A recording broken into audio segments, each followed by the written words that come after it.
오늘 말씀의 제목은요, 한번 따라 하실까요? 하나님의 마음을 아는 성도.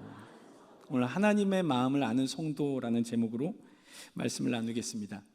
제가 우리 교회에서 젊은 셀을 지금 담당하고 있습니다. 그래서 우리 30대, 40대 부부들과 교제하고 같이 신앙생활을 하고 있는데, 이 젊은 부부들이랑 같이 신앙생활하고 셀 모임을 하다 보니까 젊은 부부들이 겪고 있는 문제들에 관심이 쓰일 수밖에 없습니다. 30대, 40대 부부들만이 아니라 아마 여기 계신 70대 이상 성도님들도 아마 동일한 고민을 하실 것 같은데, 여러분, 같이 사시는 분들과 말이 잘 통하십니까? 여러분, 요즘 이혼이 너무 흔해졌습니다. 젊은 사람도 이혼하고 황혼 이혼도 많아지고. 그런데 이혼하는 분들, 가끔 뭐 연예인들도 그렇고 일반인들도 마찬가지고, 이혼하는 이유를 물어보면 제일 많은 이유가 뭘까요? 성격이 안 맞아서. 거짓말입니다. 성격이 안 맞았으면 진작 했어야죠. 그걸 20년, 30년 참다가 굳이 60, 70에 황혼 이혼 아닙니다. 성격이 안 맞아서가 아닙니다. 성격은 원래 안 맞는 사람들끼리 더 잘 살게 돼 있습니다. 너무 똑같은 사람들끼리 만나면 답답해서 못 삽니다. 서로 좀 다르니까 들어갔다 나갔다 해서 더 잘 살거든요. 근데 왜 이혼할까? 정말 성격이 안 맞아서요라고 말하는 분들의 진짜 이유를 봤더니 뭐가 안 통해서요? 말이 안 통해서 그래요. 부부 사이에, 부모와 자녀 사이에, 성도들 사이에, 회사에 있는 직원들 사이에 서로 말이 안 통하니까 서로 그 관계의 문제를 겪게 되는 것입니다. 말이 안 통한다는 건 단순히 언어가 다르다는 얘기일까요? 이 사람은 한국말하고 이 사람은 영어해서? 아닙니다. 똑같이 한국말, 그것도 사투리 아니고 표준 서울말 써도 말이 안 통하는 건 말하는 사람의 상대방의 마음을 모르기 때문에 그렇습니다. 아라고 말하면 아라고 들어야 되는데 그 사람 마음을 모르니까 아라고 말해도 그게 어라고 들리는 겁니다. 그래서 서로 다툼이 되고 미움이 되고 시기가 되는 것입니다. 그래서 이런 인간관계의 문제 때문에 많은 심리학자, 많은 소통 전문가들이 여러 가지 해법들을 내놓았습니다. 그리고 왜 부부 사이, 남녀 사이에, 부모와 자녀 사이에 왜 이렇게 소통이 안 될까를 연구했습니다. 몇 가지 이유가 있습니다. 남자와 여자의 생김새, 하나님이 창조하신 남자와 여자의 차이 때문에 일어나는 몇 가지 현상 중에 하나가 있습니다. 남자는 직설적으로 말하기를 좋아하고 여자는 우회적으로 말하는 걸 좋아합니다. 여러분, 우리 부부끼리 쇼핑 가끔 가십니까? 우리 여기 계신 장로님들이 권사님들과 쇼핑을 같이 가주시는지 모르겠습니다. 젊은 부부들이, 남녀가, 부부가 같이, 아니면 우리 여기 청년들이 많이 있는데 연애할 때 같이 쇼핑을 가면 이런 현상들을 많이 봅니다. 여성이 두 가지 옷을 들고 자기 남편이나 남자친구에게 물어봅니다. 여보, 오빠, 나 이 둘 중에 뭐가 더 잘 어울려? 요건 보라색, 요건 노란색인데 뭐가 더 잘 어울려? 자, 이때 뭐라고 남자는 말해야 할까요? 아무거나 입어. 색깔이 문제가 아니야. 몸에 옷을 맞추지 말고 옷에 몸을 맞추라고. 이러시지 않나요? 지금 1시간째야. 3층만 3번째야. 왜냐면 3층이 여성복이거든요. 여러분, 이렇게 말하면 밥 얻어먹기 힘들겠죠. 제가 정답을 하나, 좋은 아주 모범 답안을 하나 말씀드릴 테니까 우리 남자 청년들 잘 들으세요. 오빠, 여보, 나 둘 중에 뭐가 더 잘 어울려? 그럼 이렇게 말하랍니다. 제가 만들어낸 말이 아니라 소통 전문가들이 이렇게 답을 제시했습니다. 보라색, 노란색인데요. 보라색은 우아해 보이고 노란색은 어려 보여. 기가 막히죠? 근데 이게 실전에서 안 나온다는 게 문제죠. 그래서 연습해야 됩니다. 연습해야 돼요. 남자는 직설적인 걸 좋아해요. 지금 뭐 색깔 둘 다 너한테는 꽝이야. 빨리 아무거나 골라서 가자. 싼 거 골라, 싼 거. 남자는 이런 직설적인 마음이고, 여성들은 자꾸 이 사건을, 이 보라색과 노란색 중에 자기도 알아요. 둘 다 잘 안 어울린다는 걸.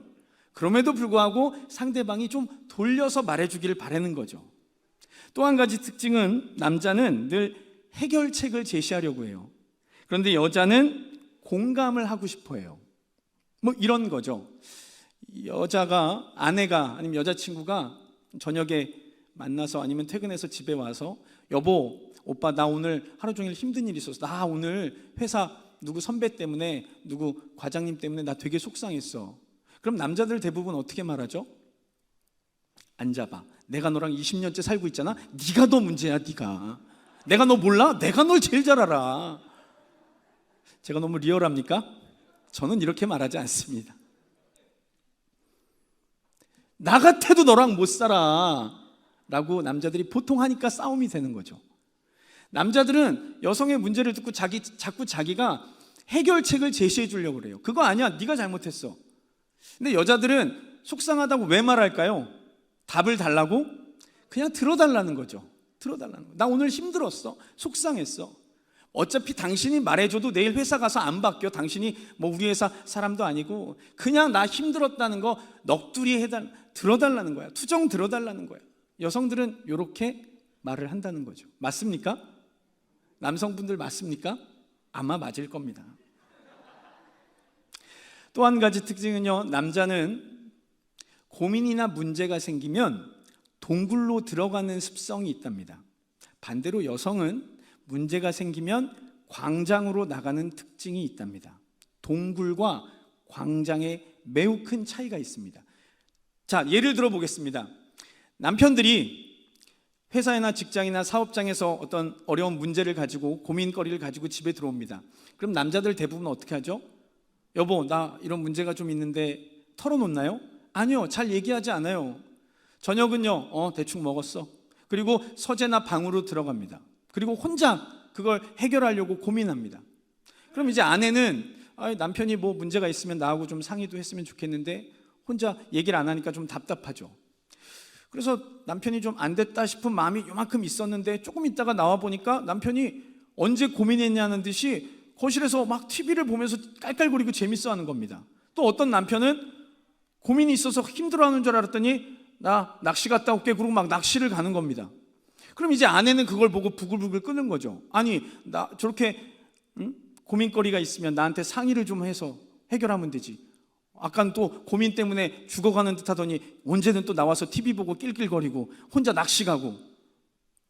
여러분, 근데 우리 아내분들 꼭 기억해 주십시오. 남자들은 문제가 생기면 자기의 동굴로 그 문제를 끌고 들어가서 자기 스스로 그 상처와 아픔을 치료하려는 습성이 있습니다. 그래서 남편분들이 집에 와서 TV 30분 보는 거 절대로 건드리시면 안 됩니다. 남자는 그 TV가 재밌어서 보는 게 아닙니다. TV를 보면서 자기의 고민을 스스로 치유하고 있는 중인 겁니다. 남편분들 혹시 쉬는 날 낚시 가시면 내버려 두십시오. 가봐야 어차피 고기 못 잡거든요. 그래도 가는 거예요. 가서 혼자 치유하고 오는 거예요. 혼자 고민 다 하고 혼자 답 다 달고 올 때 집으로 웃으면서 오는 겁니다. 못 가게 하시면 안 됩니다. 근데 여성들은 어떻게 해요? 그 동굴에 있는 남성을 막 불 때 가지고 끄집어내는 거죠. 일로 나와서 나랑 얘기하자고 막. 왜요? 여성들은 문제가 생기면 어떻게 해요? 온 사방팔방에 이걸 다 알려야 돼요. 옆집 언니, 미숙이 언니 다 알려야 돼요. 전화해서 3시간 통화하고 내일 만나서 다시 얘기해. 광장에 그걸 온 동네 사람들이 내 문제를 다 알아야 돼요. 우리 시어머니의 그 부당함을 온 계모임 사람들이 다 알아야 돼요. 우리 셀 사람들이 우리 시어머니의 악독함을 다 알아야 돼요. 여성은 그렇게 광장으로 자꾸 문제를 드러내려고 해요. 남성은 반대예요. 그러니까 우리가 이 남녀의 차이를 알아야 서로 말이 통한다는 거죠. 여러분, 또 이런 일들이 있지 않습니까? 우리가 마음을 모르면 그 말을 고지고대로 들으면 큰일 나는 일들이 좀 있습니다. 어르신들이 하는 정말 마음과 반대되는 거짓말 있죠. 뭐죠? 이제 죽어야지. 그만 살아야지. 내가 너무 오래 살았다. 먹으면 뭐하니? 여러분, 진짜 그렇다고 아이고 어머니 그만 이제 가시죠. 난리 납니다. 그리고 또 부모님들 자주 하시는 거짓말 있죠. 자주 올 것 없다. 그렇다고 명절에 한 번씩 가보세요. 큰일 납니다. 큰일 납니다. 더 자주 오란 얘기죠. 다음 주에 또 오란 얘기죠. 또 이런 거짓말 있죠. 아이고 내가 이 나이에 뭐 이도 시원찮은데 무슨 고기니, 그냥 대충 끓여라. 소고기 사고란 얘기예요. 소고기 사고. 이가 없으면 잇몸으로라도 드시더라고요. 그 말 고지고대로 들으면 안 되죠. 또 이런 거짓말 있죠. 병원 갔을 때 간호사분들이 주사 놓을 때 꼭 이런 말 하죠. 이 주사 하나도 안 아파요. 뭘 안 아파요? 진짜 아픈데. 근데 그 말 그대로 믿고 안 아픈 줄 알고 마음 놓으면 엄청 아프죠. 그리고 장사하시는 분들, 이거 믿지고 파는 거예요. 그럴 리가 없죠. 어떻게 믿지고 팔아요? 선생님들도 학교에서 이런 말씀 많이 하시죠. 이번 시험 쉽게 냈다. 그리고 공부 안 하면요 큰일 납니다. 그리고 요즘 뭐 신도시나 뭐 아파트 지으면 아파트 청약 분양 광고에 전철역 걸어서 5분에 절대 못 갑니다. 뛰어도 못 갑니다. 이런 언덕 5분, 아이고 큰일 나죠. 여러분, 이런 일들이 왜 일어날까요?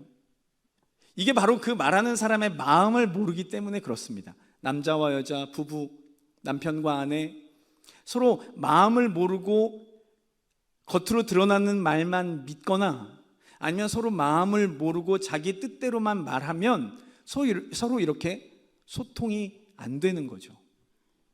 사람 사이도 이런데 하나님과 우리 사이에도 똑같은 일이 일어나고 있습니다.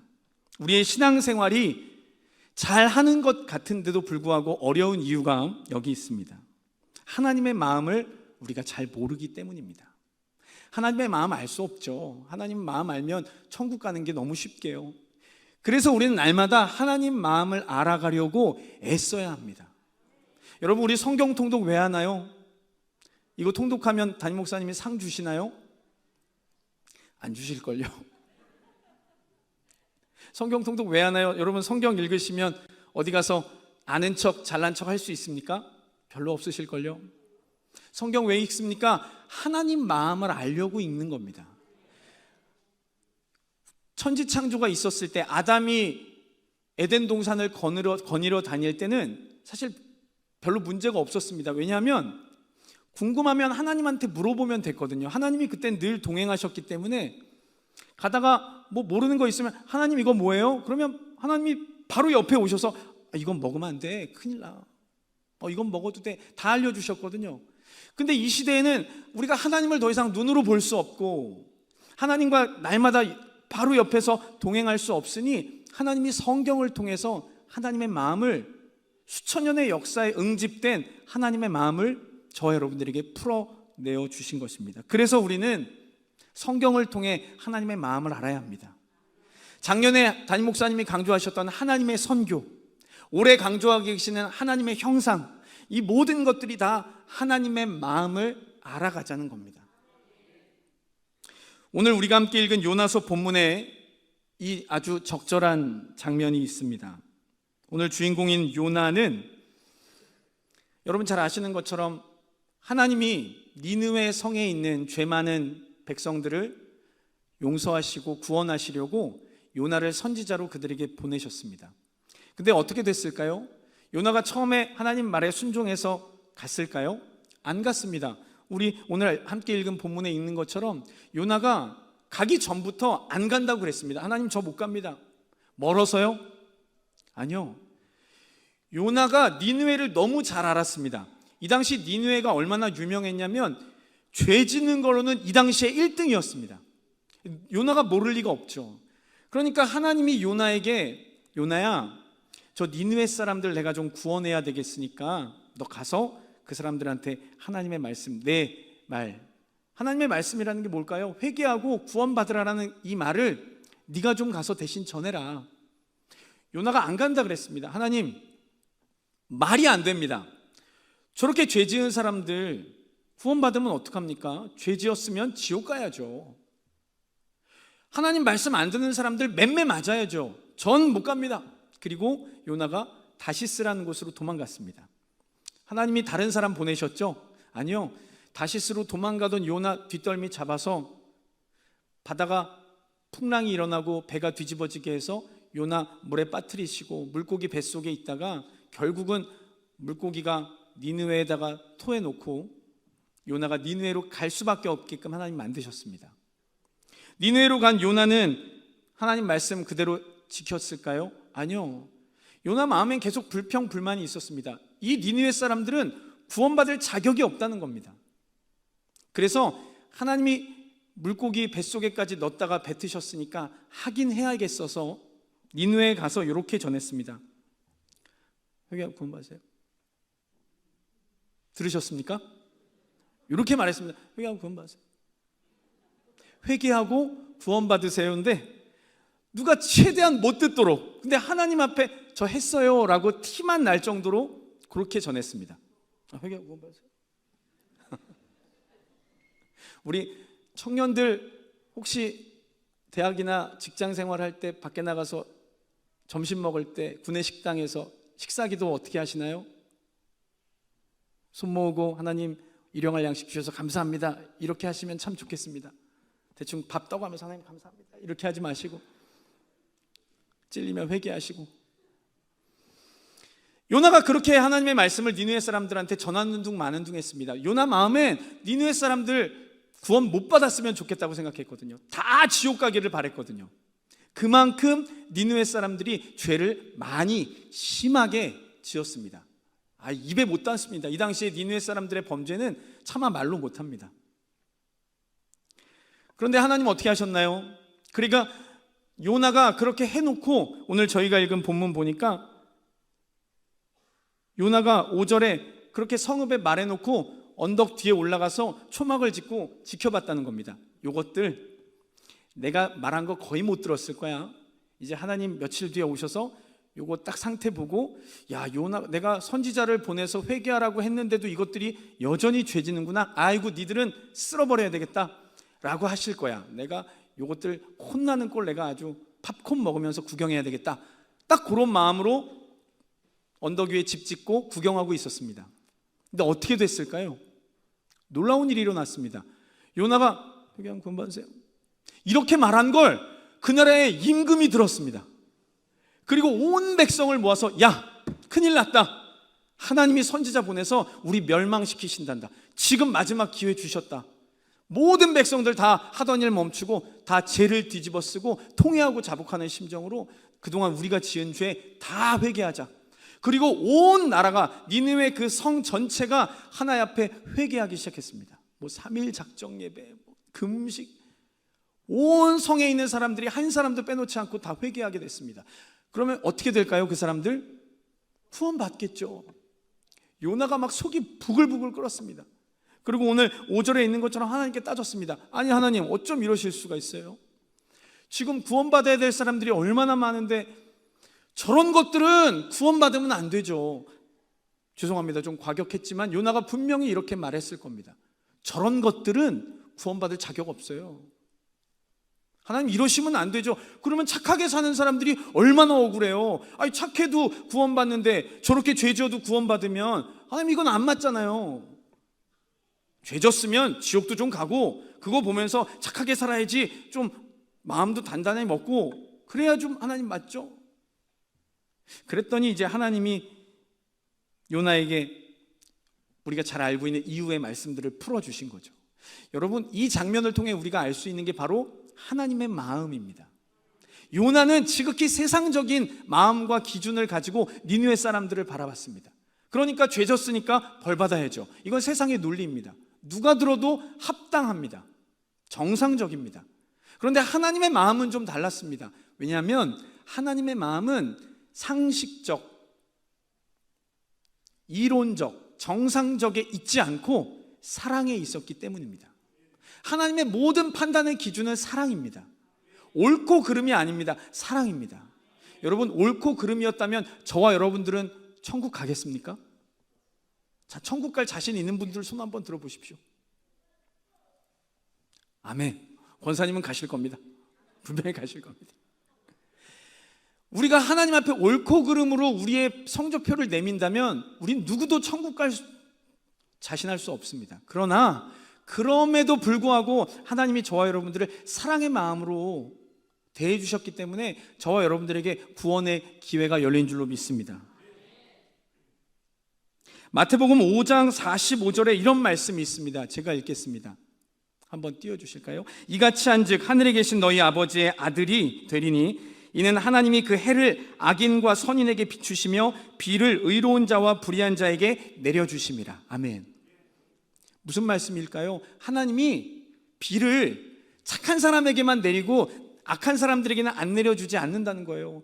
여러분, 해가 교인들에게, 예수 잘 믿는 사람들만 따라다니면서 비추고 안 믿는 사람들은 늘 어둠 속에 사나요? 아니에요. 그렇지 않아요. 너무 억울하잖아요. 불공평하잖아요. 예수 잘 믿는 사람만 햇빛 받고 예수 잘 믿는 사람만 비 맞아야죠. 그런데 하나님의 공의, 하나님의 사랑의 기준에서는 악인이나 선인이나 똑같다는 거예요. 그래서 하나님은 누구에게나 관계없이 똑같이 해도 비춰주고 비도 내려주신다는 겁니다. 우리는 이걸 잊고 살 때가 너무 많습니다. 이 말씀을 준비하면서 저도 참 많이 돌아보고 회개하게 됐습니다. 저도 옳고 그름의 판단의 기준이 확실하거든요. 그래서 이건 잘못된 거, 이건 옳은 것, 잘못된 사람은 벌 주고 옳은 사람은 상 줘야 된다라는 기준이 저에게도 많이 있더라고요. 그런데 오늘 하나님이 요나에게 하셨던 말씀을 통해 이런 것들을 깨닫게 됐습니다. 창세기 2장 9절에 이런 말씀이 있습니다. 야훼 하나님이 그 땅에서 보기에 아름답고 먹기에 좋은 나무가 나게 하시니 동산 가운데에는 생명나무와 선악을 알게 하는 나무도 있더라. 하나님이 아담과 하와를 지으시고 에덴 동산을 다스리게 하실 때 에덴 동산에 수많은 아름다운 풍요로운 먹거리들을 준비하셨습니다. 그런데 그 중에 동산 가운데 생명나무와 선악을 알게 하는 나무를 두셨습니다. 결국 그래서 아담과 하와가 그 선악과 뱀의 유혹에 넘어가서 먹었고, 그래서 쫓겨나게 되었고, 하마터면 생명나무까지 넘보다가 하나님이 천사들을 보내서 막으셨잖아요. 여러분 혹시 이런 생각 안 해보셨습니까? 왜 하나님이 선악과를 동산 가운데 잘 보이는 데다 두셨을까요? 이건 마치 이것과 똑같습니다. 여기 독이 든 매우 위험한 약병이 있는데 엄마가 이걸 찬장 어디 깊숙한 곳에 숨겨두는 것이 아니라 거실 식탁 위에 잘 보이는 데다 놓고, 얘들아 이거 독 들어서 먹으면 죽어, 큰일 나, 절대로 먹지 마 라고 하는 것과 똑같습니다. 기왕 선악과와 생명나무 만드실 거면 동산 끝에 진짜 안 보이는데 사각지대에 찾아도 잘 못 찾는 곳에 두시면 되잖아요. 그러면 아담과 하와가 선악과 근처에 가서 뱀에게 유혹당할 일도 없었지 않을까요? 그러면 저와 여러분들 원죄 가지고 태어날 필요 없지 않았을까요? 여성분들 해산의 고통 안 겪어도 됐을 거고, 남자분들 평생 가시덤불이 가득한 땅에서 땀 흘리며 일하는 수고 안 해도 되지 않았을까요? 왜 하나님은 하필이면 선악과를 동산 가운데 잘 보이는 데다가 두셨을까요?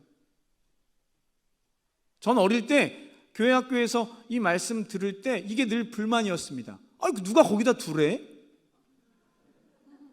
이게 하나님께 좀 죄송한 경솔한 말인데 어릴 때 마음에 이런 불만이 항상 있었습니다. 아니 왜 하나님은 하필이다 거기다 둬가지고, 우리 뭐 태어나자마자 죄인이래? 그래서 크면서 성경을 공부하고 목회자가 돼가면서 잘 모르던 그때 그 답을 찾았습니다. 하나님이 선악과를 거기에 두신 이유가 있었습니다. 창세기 1장 27절 말씀은 이렇게 기록합니다. 하나님이 자기 형상 곧 하나님의 형상대로 사람을 창조하시되 남자와 여자를 창조하시고, 하나님이 자기 형상대로 사람을 만드셨다의 그 해답이 있습니다.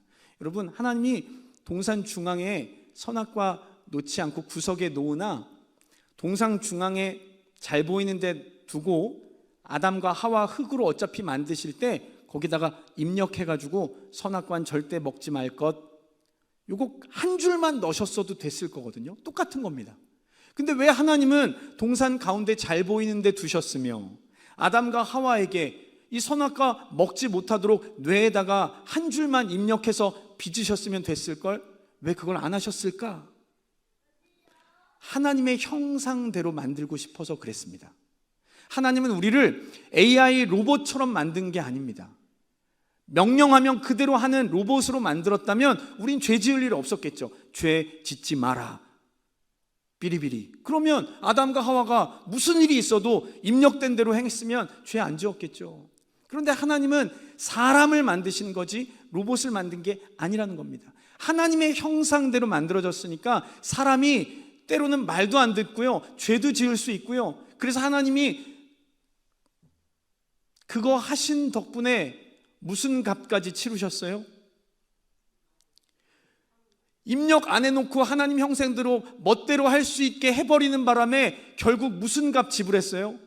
독생자 예수 피값, 생명값 지불하셨잖아요. 이 값이 너무 큰데도 불구하고 하나님은 사람을 하나님의 형상대로 만들고 싶어서 기꺼이 이 값을 지불하신 것입니다. 하나님이 아담과 하와 만들 때 아셨어요. 이것들 분명히 이거 따먹을 거야. 내가 먹지 말라고 해도 이것들 분명히 먹을 거야. 죄 지을 거야. 결국은 내가 나중에 한참 있다가 내 아들 보내가지고 내 아들 잡아 죽여서 그 피값으로 이 값 물어야 될 날이 올 거야. 알면 안 해야 되잖아요. 근데 하나님은 알면서도 하셨다고요. 너무 비효율적이고요, 너무 비상식적인데 하나님은 그 일을 하셨어요. 왜요? 사랑 때문에요. 하나님 우리를 그만큼 사랑하셨어요. 그래서 요한복음 3장 16절에 하나님이 세상을 이처럼이라는 그 이처럼이 이 값을 말하는 겁니다. 뻔히 이런 일이 일어날 걸 다 아셨음에도 불구하고 내가 그가 물고서라도 니들 로봇으로 안 만들게, 내 형상 닮게 만들어줄게. 웬만하면 죄 짓지 마는데 짓고 싶으면 져야지. 어떻게, 내 잘못이지, 내 책임이야, 내가 다 값 치를게. 여러분, 이게 하나님의 에덴 동산을 만들 때의 마음이었습니다. 사랑하는 성도 여러분, 우리는 하나님의 마음을 이와 같이 알아야 합니다. 세상의 옳고 그름의 기준, 도덕의 기준, 법의 기준보다 훨씬 더 앞서는 하나님의 그 사랑의 기준을 저와 여러분들이 알아가기를 간절히 소망합니다. 요나서 1장 14절은 이렇게 말씀합니다. 무리가 야훼께 부르짖어 이르되 야훼여 구하고 구하오니 이 사람의 생명 때문에 우리를 멸망시키지 마옵소서. 무죄한 죄를 우리에게 돌리지 마옵소서. 주 야훼께서는 주의 뜻대로 행하심이니이다.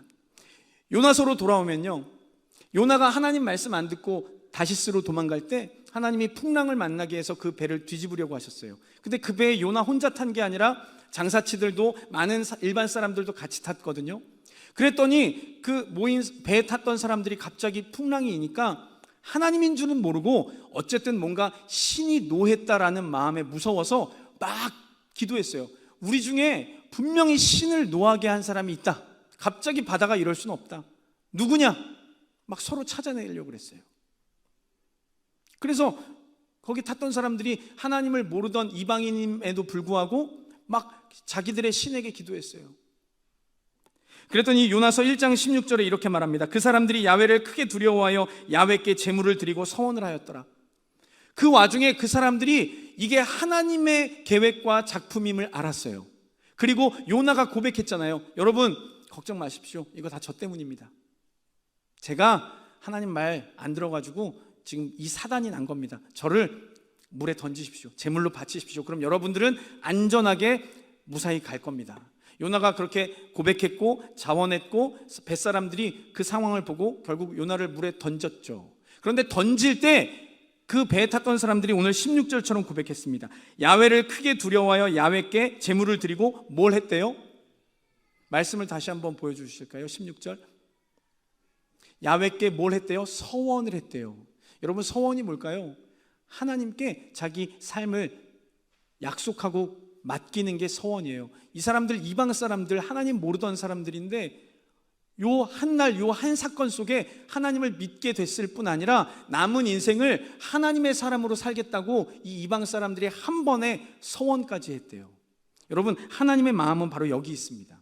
하나님은 요나 하나 말 잘 듣게 혼내려고 너 맴매한다? 단순히 이런 뜻이 아니라 요나를 통해 니느웨도 구원해야 했고 요나가 탔던 그 배에 있는 이방 사람들로 한 번에 구원하시기 위해서 하나님은 이런 작품을 만드신 것입니다. 사랑하는 성도 여러분, 저와 여러분들이 하나님의 마음을 그래서 알아야 합니다. 저와 여러분들의 삶 속에 하나님이 주시는 사인과 하나님의 마음이 묻어있는 일들이 너무나 많습니다. 그런데 우리가 그걸 잘 모르니까 자꾸 내 기준으로 판단하고 내 상식으로 생각하니까 이건 하나님의 일 아니구나, 이건 하지 말아야 되겠구나 라고 자꾸 하나님과 충돌이 일어나는 것입니다. 전도와 봉사 한번 볼까요? 우리 창립주일을 맞이해서 늘 전도하시지만 특별히 5월달 창립기념주일 맞이해서 우리 온 성도들이 전도에 힘쓰려고 합니다. 여러분, 전도하는 것 세상적인 기준으로 보면요 참 모자란 일입니다. 참 비효율적인 일입니다.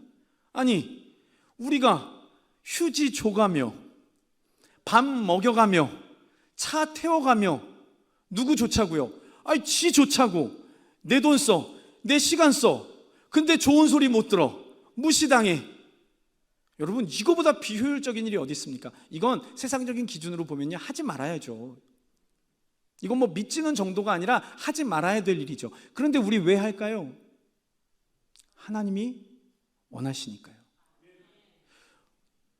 찾아놓은 양 99마리보다 잃어버린 양 1마리가 더 소중하다고 하시니까 99마리가 참고 희생하는 겁니다. 무시당할 때 그래, 내가 한번 따귀 맞고 저 사람 구원받으면 이거 남는 장사구나, 나에게는 손해인 장사지만 하나님께는 남는 장사구나, 내가 무시당하고 문전박대 당해도 저 사람 마음에 찝찝함이 남아서 몇 달 뒤에라도 저 사람이 교회 오면 하나님께 남는 장사구나, 이런 믿음이 저 여러분들에게 있기를 간절히 소망합니다. 봉사는요, 우리 여성교회, 남성교회, 성가대, 찬양팀, 주일 식당 봉사 힘드시죠? 제가 교무국장을 하다 보니까요 성도님들의 원성과 이런 불만들을 엄청 많이 듣습니다.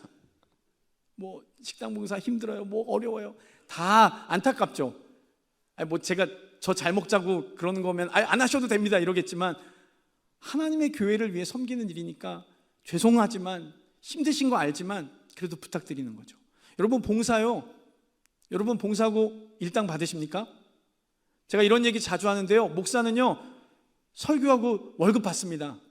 여러분들은요 봉사하고 월급 받으십니까? 여러분들은 돈 내면서 하시잖아요. 전 돈 받으면서 하고. 누가 더 위대합니까? 누가 더 위대합니까? 자신 있게 말해보세요. 왜 저라고 말 못해서 저요 그러셔야죠. 누가 더 위대합니까? 우리 성도님들 너무 착하셔서 그래요. 저요 라고 해보세요. 시작.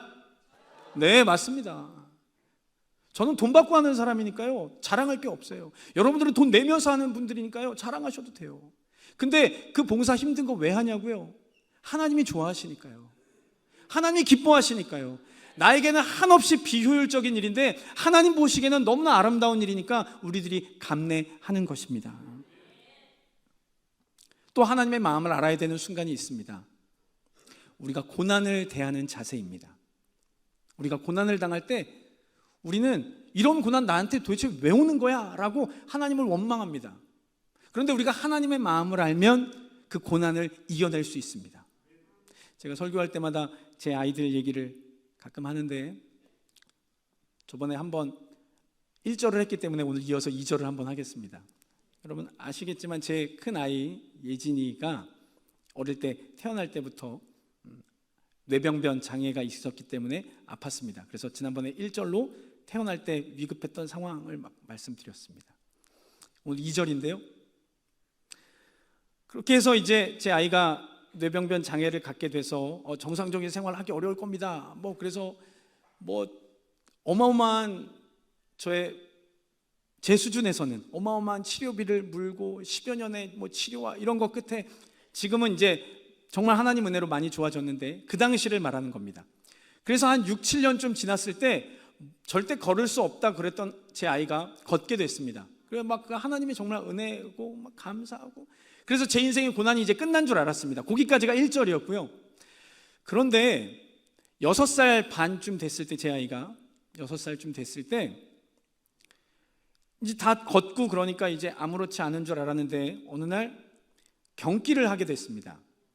그래서 경기는 보통 아이들이 태어나서 건강한 아이들도 많이 합니다. 열경기 하기도 하고요, 갑자기 놀래면 경기 하기도 하는데, 그런 잠깐 아주 짧거나 그런 경기는 아이들에게 큰 영향을 미치지는 않는데, 제 아이처럼 이제 이런 뇌병변 장애가 있는 아이의 경기는 굉장히 위험합니다. 그게 이제 뇌파를 막 건드리고 아이의 뇌를 손상시키기 때문에, 쉽게 말하면 머리 안에서 전기 스파크가 계속 번쩍번쩍 하는 거거든요.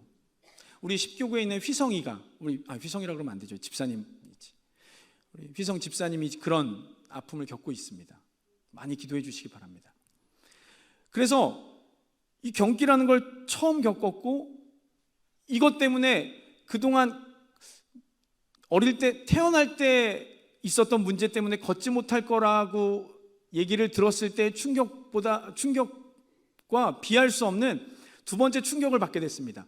그래서 또 한동안 끊었던 병원을 갔더니 이 경기는 앞으로 계속할 겁니다.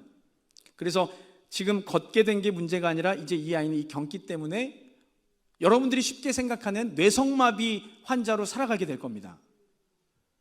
그래서 그때부터 엄청 독한 약을 그래서 먹이게 됐습니다. 하루에 2번 12시간을 정확히 지켜서 먹여야 되는데요, 이제 어린이집도 보내긴 보내야 되니까 아침 8시 10분, 저녁 8시 10분에 약을 먹입니다. 그래서 저는 지금도 제 아내와 저는 8시 10분이 굉장히 몸에 박혀 있습니다. 무슨 일을 하다가도 몸이 압니다. 시계 안 봐도 8시 10분인 건 압니다. 6년 이상을 그 시간에 알람을 몇 개씩 맞춰놓고 잊어버릴까 봐. 딴짓하다 보면 시간이 금방 가잖아요. 그래서 이거 약 괜찮은지 제가 한번 시험 삼아 좀 먹어봤거든요. 이런 주사기로 애 입에 넣어주는 약인데, 시험 삼아 몇 방울 먹여봤는데 그 몇 방울 먹고 제가 그날 기절하듯 잠이 들었습니다. 그런 약입니다. 왜냐하면 경기는 뇌를 막 치는 거기 때문에 빨리 독한 약을 먹여서 잠재우는 약이거든요. 그래서 이 막 스파크를 빨리 없애서 얘가 그냥 잠들어 버리게, 그런 약을 이제 2가지 3가지 막 섞었다가 늘렸다가 그렇게 해서 한 6년을 이제 먹이는 상황이 됐습니다. 그런 와중에 제 첫째 아이와 제 둘째 아이가 3살 터울입니다.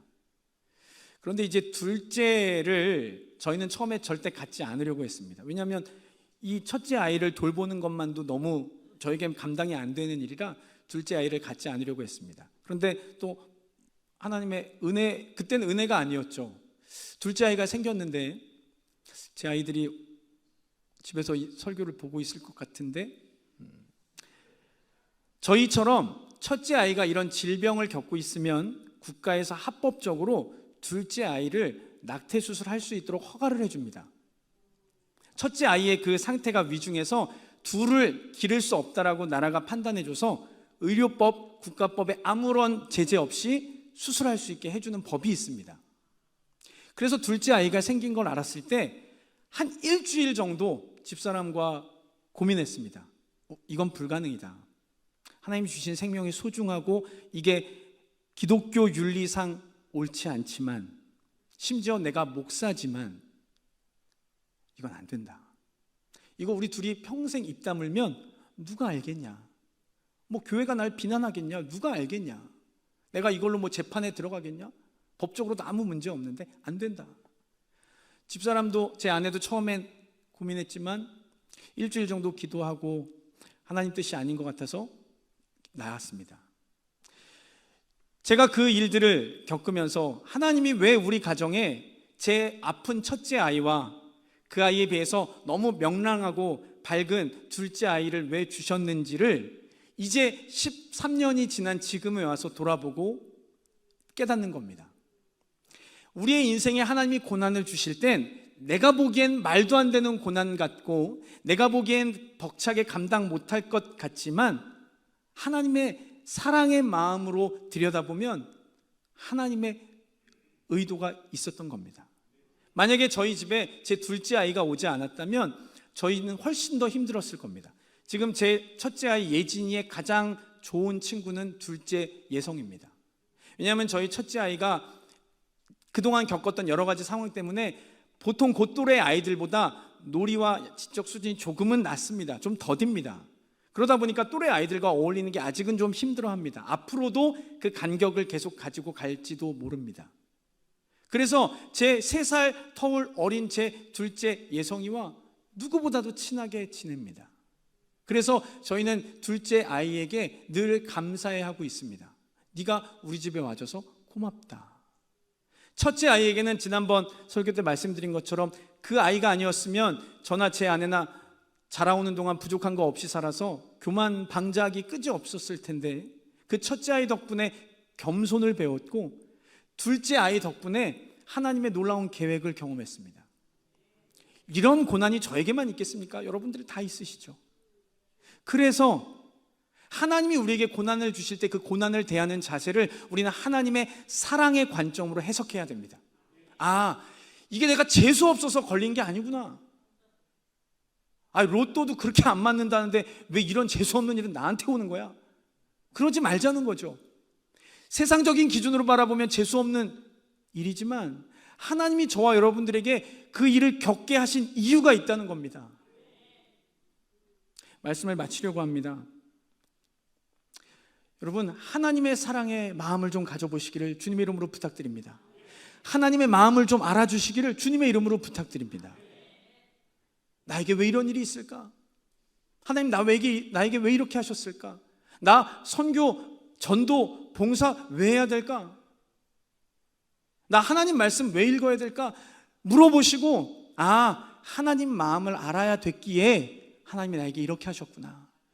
요나를 그렇게 곤경에 빠쳐서 니느웨에 가게 하신 건 단순히 니느웨 사람을 구원하기 위해서만도 아니고, 요나 혼내기 위해서만도 아니고, 배에 탄 사람, 니느웨 사람, 이걸 깨달은 요나까지, 그리고 오늘날 그 요나서를 읽고 하나님의 은혜에 감동하는 우리 모두를 위한 하나님의 사랑의 관점이 있었다는 걸 꼭 기억하시기를 주님의 이름으로 부탁드립니다.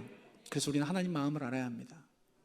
저와 여러분들이 앞으로 평생 말씀 읽고 기도에 응답받으면서 이 하나님의 마음을 알아가다가 자꾸 하나님과 딴소리 하지 마시고, 하나님 마음에 자꾸 거스르는 일 하지 마시고, 늘 하나님 편에 서서 하나님 형상 닮아가고 하나님의 선교 감당하다가 하나님 앞에 칭찬받는 저와 여러분 되시기를 주님의 이름으로 부탁드립니다.